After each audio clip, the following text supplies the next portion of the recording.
Halo para pengusaha dan calon pengusaha, pastikan Anda subscribe channel ini karena di channel ini Anda akan mendapatkan informasi mengenai mesin perindustrian dan komersial lainnya.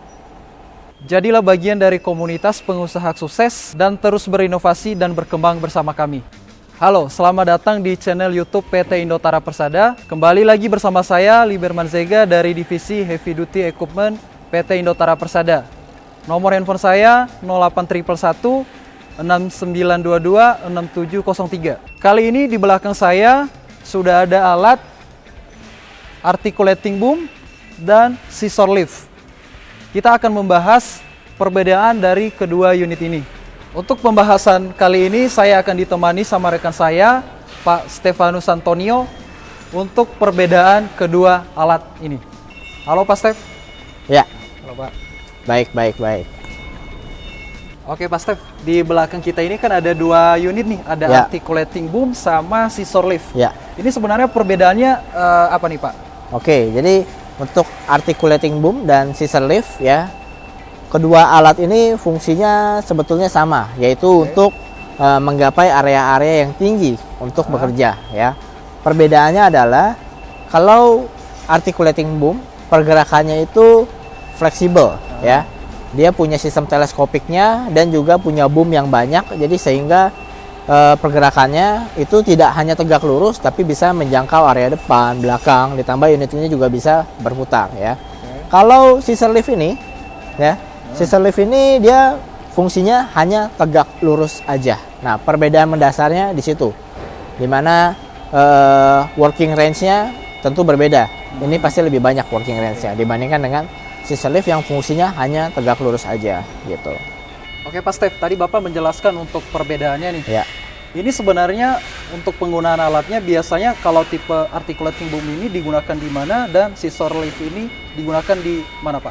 Oke, jadi untuk penggunaannya sendiri ya, saya mulai dari scissor lift dulu ya. Scissor lift ini digunakan untuk area-area yang terbatas. Artinya terbatas adalah pergerakannya hanya tegak lurus. Oke, misalnya kita bicara mau membersihkan langit-langit misalnya, ya, itu menggunakan alat scissor lift ini tinggal kita arahkan ke titik tertentu dan pergerakannya hanya betul-betul naik turun saja, ya, pergerakannya naik turun, yaitu area kerjanya juga terbatas, hanya area kerja di langit-langit, ya, atau area reach sesuai dengan jangkauan tangan, baik itu ke depan, ke belakang, ke kiri maupun ke kanan, ya, tapi hanya terbatas itu saja.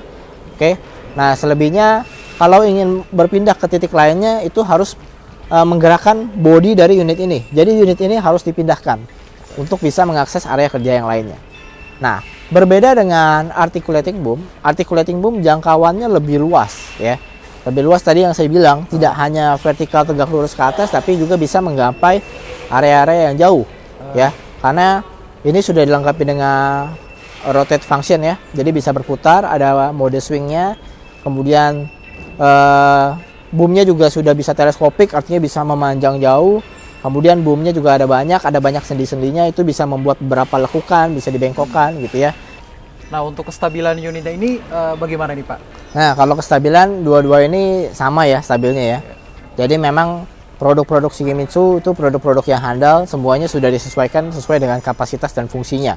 Jadi untuk masalah kestabilan tidak perlu dikhawatirkan karena sudah didesain, diproduksi, ya tadi saya bilang sesuai dengan kapasitasnya, sesuai dengan jangkauannya berapa meter, itu semuanya sudah diproduksi dengan presisi. Ya, jadi ini betul-betul menunjukkan kualitas dari Shigemitsu Aerial Work Platform itu sendiri. Terus saya mau bertanya lagi nih Pak, untuk jangkauan ketinggian dari kedua unit ini biasanya berapa meter nih Pak? Oke ya, jadi kalau untuk unit articulating dan scissor lift, ya sebetulnya masing-masing ini memiliki kapasitas jangkauannya ya sampai dengan maksimum berapa meter ya.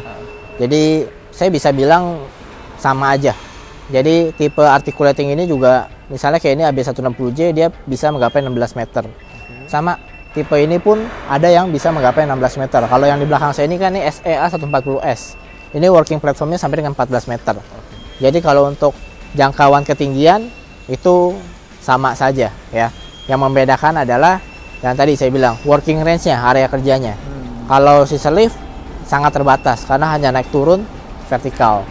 Kalau tipe articulating ini jangkauannya lebih luas lagi, ya. Jadi walaupun bodinya bisa berada di sini, ya dia bisa ke kiri, ke kanan, itu working range-nya lebih luas gitu. Oke, sekarang kita akan melihat cara pengoperasian dari kedua unit ini dan seperti apa unit ini ketika dioperasikan di area kerja. Kita lihat video yang satu ini.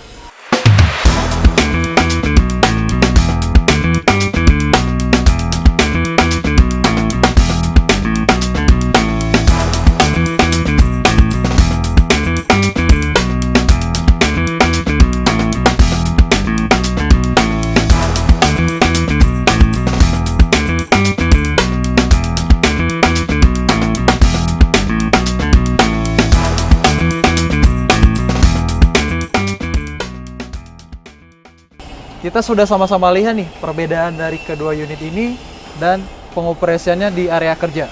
Terima kasih banyak Pak Stef udah menjelaskan perbedaan dari kedua unit ini. Sampai bertemu lagi, Ya. sehat dan sukses selalu Pak. Oke, baik, terima kasih. Nah, kita sudah sama-sama membahas untuk perbedaan articulating boom dan scissor lift ini. Buat Anda yang bingung menentukan pilihan yang tepat untuk kebutuhan Anda bisa menghubungi saya di nomor 081119226703 untuk memberikan konsultasi yang cocok sesuai dengan kebutuhan Anda. Jangan lupa subscribe channel YouTube PT Indotara Persada dan jangan lupa nyalakan lonceng notifikasinya biar Anda selalu dapat update tentang video-video terbaru dari PT Indotara Persada. Dan jangan lupa juga untuk like video ini, share, dan komen. Sekian video kali ini, saya Liberman Zega, sampai jumpa di video berikutnya.